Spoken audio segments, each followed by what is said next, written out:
সৰ্বভাৰতীয় পৰ্যায়ত জিলিকিল অসম সন্তান। পবিত্ৰ কোৰাণ পাঠ প্ৰতিযোগিতাত দেশৰ ভিতৰত প্ৰথম স্থান দখল কৰি অসমৰ নাম উজ্বলাইছে কাছাৰৰ কাঠিগড়াৰ এখন মাদ্ৰাছাৰ 13 বছৰীয়া কণমানি হাফিজ আৰিফুজ্জামান লস্কৰে।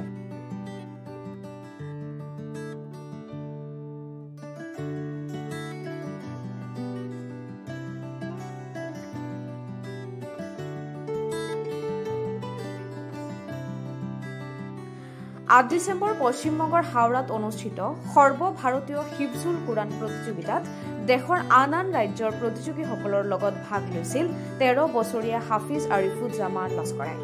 আৰু এই প্ৰতিযোগিতাত দেশৰ ভিতৰত প্ৰথম স্থান অৰ্জন কৰিবলৈ সক্ষম হয় কণমানি হাফিজগৰাকী।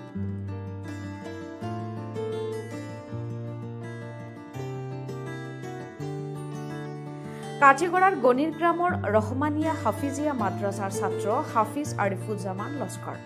তেওঁ বৰাক উপত্যকাত উভতি অহাৰ পাছতেই বদৰপুৰ ষ্টেচনৰ পৰা তেওঁক উষ্ণ আদৰণি জনাই মাদ্ৰাছাত লৈ যোৱা হয়।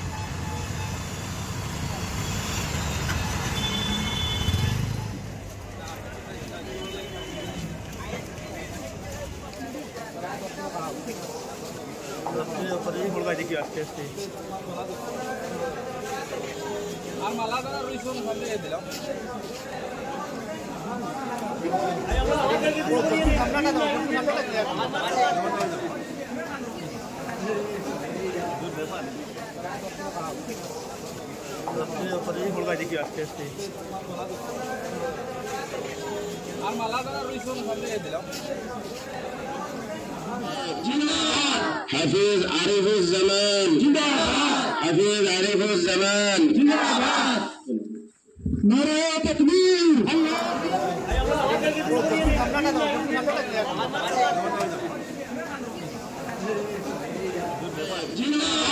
হাফিজ আরিফুজ্জামান জিন্দাবাদ, হাফিজ আরিফুজ্জামান জিন্দাবাদ, নারে তাকবীর।